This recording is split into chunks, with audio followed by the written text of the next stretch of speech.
Hello everyone, this is Louis605 and welcome to the Kokoma Central Toy Review. And today's toy review looking at the 2005 release by ToyBiz of the Spider-Man Classics action figure review. And today's action figure review looking at the Tailstrike Scorpion.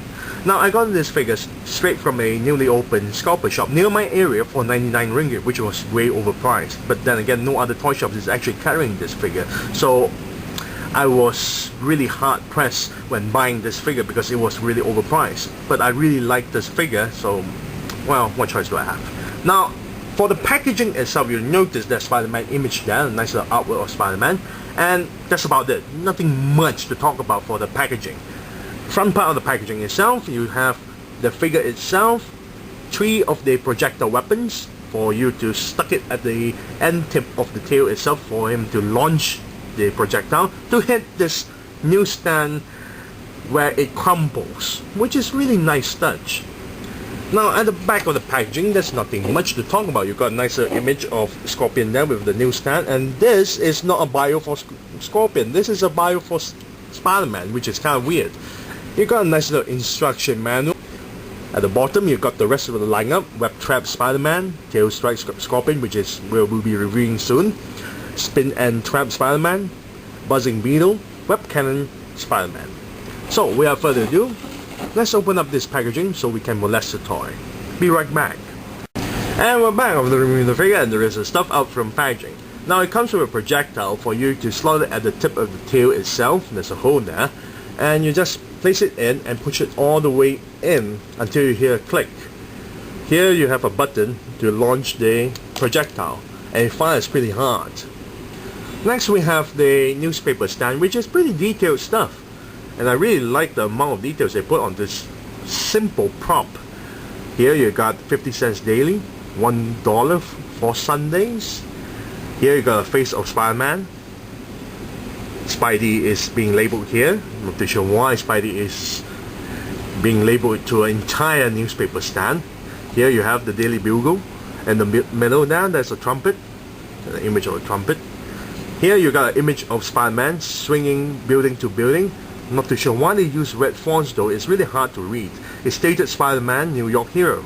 At the bottom part here it's stated, grab your bugle. On the back there's nothing, at the bottom there's nothing, so that's the top. Now at the bottom here it's stated Daily Bugle on sale here. Now there's the newspaper, which makes absolutely no sense because Jonah Jameson heads the Daily Bugle, and what the headline stated for the Daily Bugle's newspaper is Spider-Man, New York Hero. Jonah Jameson would never caught dead calling Spider-Man as a hero. So that's kind of funny. Now the gimmick of this entire newspaper stand is if you use Scorpion here and launch the projectile to hit this is actually a button, it will collapse the entire newspaper stand like so.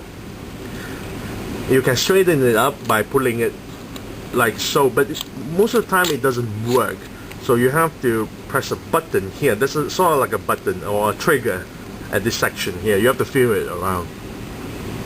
Now let's take a look at the figure's paint job. The figure's paint job is really nicely done. I really love the overall paint job of this figure. It's really shiny and really metallic shiny going on. The gloves is actually dark green, so that is, well, underpants. But the face paint job is nicely done as well. His skin is rather pale, his eyes is black, so there's his eyebrow, and he has individual teeth that is actually painted in white. It's really nicely done. There's no paint smudges or anything throughout this entire figure. But until you turn the figure around, you'll notice there's a lot of paint smudge and some mishap on using a different color. First things first, let's take a look at the smudge itself. You notice there's a lot of smudging, a lot of bad smudges, and this entire tail itself uses a different bluish greenish color rather than using this kind of a color. I'm not too sure why quality control would actually let it pass through, as if the figure is not like invisible inside the packaging. You can actually see the entire tail itself.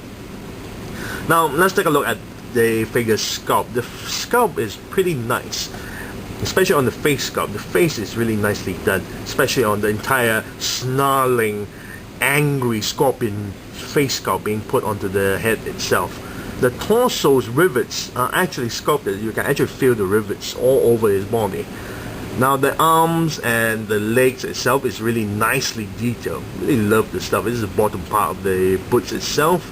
And the sculpt on the fingers, each of the fingers and thumbs itself, it seems like the sculpting has sharp fingers. It's really nicely done. Then you got the back of the figure itself, the entire tail. You got the stinger tail itself. He is very comic accurate. Very comic accurate. Now let's take a look at the figure's articulation. But first, the tail. The tail is actually a bendy tail. Very nicely done. I really like this. But you have to be careful on this section here because it's kind of loose. So when you try to bend the bendy tail, make sure you don't grab the tail like so and then bend it, or bend it like so, because this thing may pop off. Now, for the articulation, the head actually turns 360 degrees, but it doesn't pivot up and down. And due to the sculpt of the neck itself, it looks like he's hunched. So that's not a really good sign. Torso here, the upper torso actually turns 360 degrees. Waist here also turns 360 degrees as well. Very nicely done. Not too sure why they put two swivel articulation for this body itself. Now the shoulder can turn 360 degrees, and then raise the arms all the way up like this far. Really nicely done. Upper bicep turns 360 degrees. Double jointed elbow, but can't bend that far. This is as far you can bend. And then the glove itself turns 360 degrees. Wrist goes inward and outward, and the fingers open and close. Sort of can make a fist. And that's about it for the arms. Now the hip joint is something I really like. It's a ball joint where the peg is aligned this way rather than this way. So you can actually bend the legs this far, bend the legs that far at the back, and all the way this far. It also comes with a swivel tie that turns 360 degrees. The knee itself is double jointed, so it bends this far, but there's a lot of excess, as you notice here, so it doesn't bend all the way like so. Shin here can turn 360 degrees, and the ankle can pivot downwards this far, upwards a little bit. No side to side though, there's no side to side articulation, and the toe here can actually bend this far. Now, the problem with this figure's articulation is the legs are way too loose. Notice that. I'm holding him because he's very back heavy due to the weight of the tail itself. The knee joints are way too loose. See that? It doesn't stand properly. This side of the shin itself is also very loose, so does the ankles as well, and the toes from the other side as well. Actually, the entire shin and the knee is too weak. Very weak. Even at the hip joint here, it's sort of loose. So it's not a really good sign. As you can see, it keeps on, well, falling backwards due to the weight of the tail. So it's not really a good sign. So if I want to give a rating of this figure, he looks really great. The articulation is great, but it's loose. And the paint job on the tail is not really that great. So if I'm going to give a rating out of this, I'll say I'll give him a 6 out of 10. Because a figure who can't actually stand by its own and kept falling backwards is not a good sign. And the really sloppy paint job at the back of his tail itself, and also using a different color for his entire tail, is also not really that great. So 6 out of 10. I thank you all for watching. This is News is Your 5, and I'm signing off.